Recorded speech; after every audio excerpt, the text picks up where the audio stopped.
আমেরিকার কথা বলছেন, ট্রাম্প কি লিখছে? ট্রাম্প তো চিঠি লিখছে তারেক রহমানকে, আপনি শুনেছেন কিনা জানি না। চিঠির একটা অংশে লিখেছি, আমি আশা করি আপনি সেই সকল রুটিন প্রতিরক্ষা চুক্তি সম্পন্ন করতে দ্রুত নির্ণায়ক পদক্ষেপ নেবেন, যা শেষ পর্যন্ত আপনার সামরিক বাহিনীকে বিশ্বের সেরা অত্যাধুনিক সামরিক সরঞ্জাম ব্যবহারের সুযোগ করে দিবে।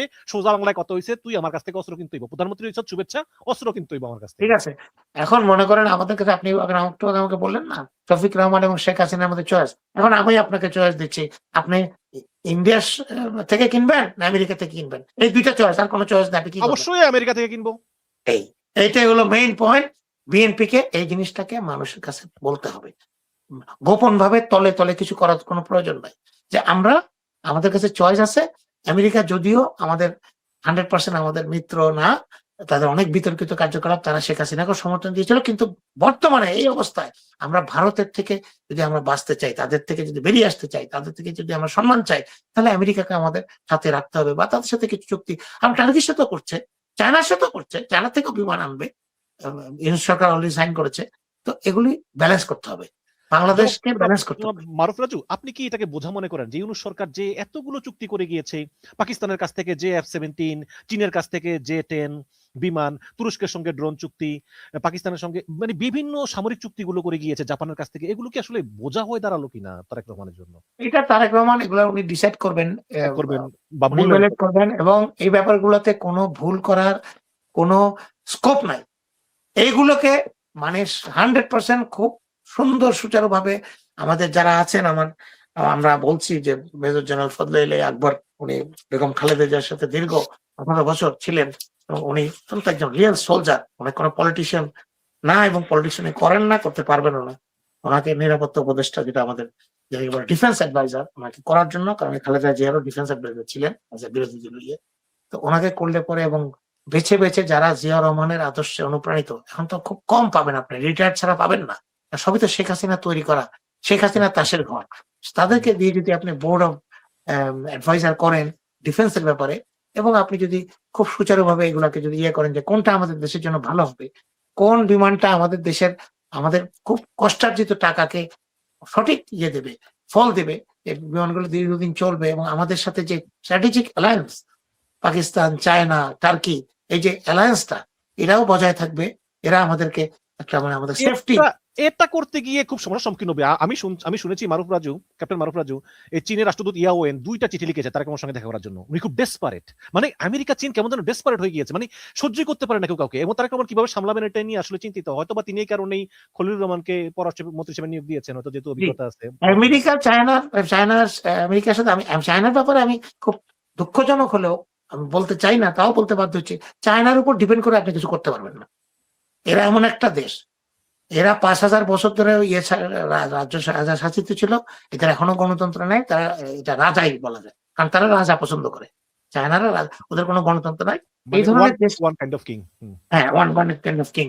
তারা এই যে শেখ হাসিনাকে কিন্তু সোনার নৌকা পাঠালো লাস্টে 2024 সালের নির্বাচনের পরেও, তাকে আবার সোনার নৌকা, চায়না হলো যে বাতাস যেদিকে আমরা সেদিকে থাকবো, সেই জন্য চায়নাকে চিন্তা ভাবনা করে কিন্তু আপনাকে ব্যবস্থা নিতে হবে। উঠিলে আসি, পড়িলে নাই না, মানে দেখলে চুরি, না দেখলে মস্কার, এরকম আর কি অবস্থা। আমরা দেখেছি যে বেগম জিয়ার মৃত্যুর পরে এস জয়শঙ্কর তিনি এসেছেন, এবং এই তারেক রহমানের শপথ অনুষ্ঠানে ভারতের স্পিকার ওম বিরলা তিনি এসেছেন, তিনি একটি পত্র দিয়েছেন নরেন্দ্র মোদীর, এবং নরেন্দ্র মোদী তাকে ভারত সফরের আমন্ত্রণ জানিয়েছেন, এবং সেখানে বিক্রম মিশ্রি আসছেন, বিদেশ সচিব, জামাতের আমিরের সঙ্গে বৈঠক করেছেন।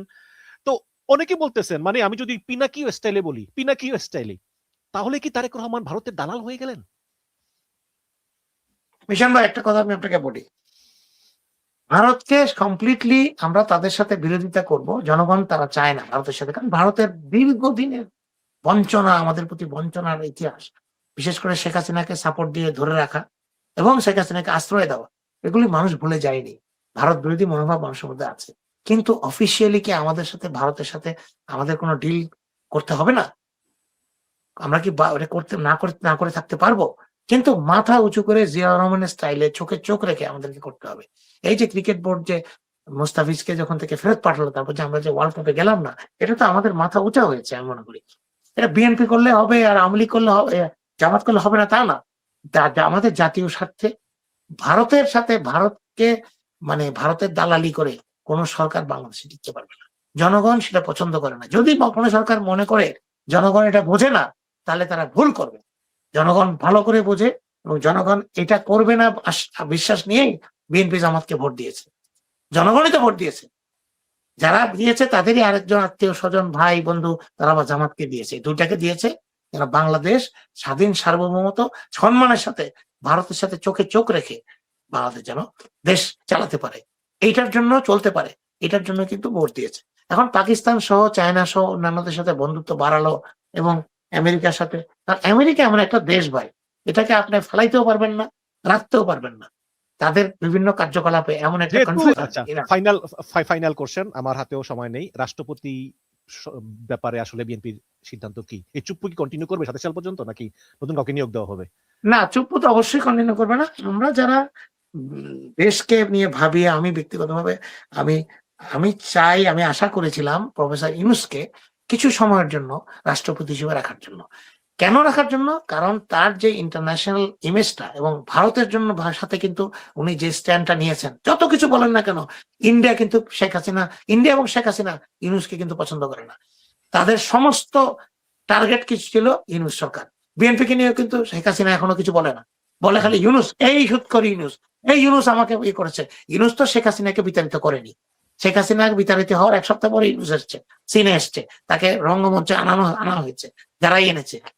এইটা কিন্তু আমাদের চিন্তা করতে হবে।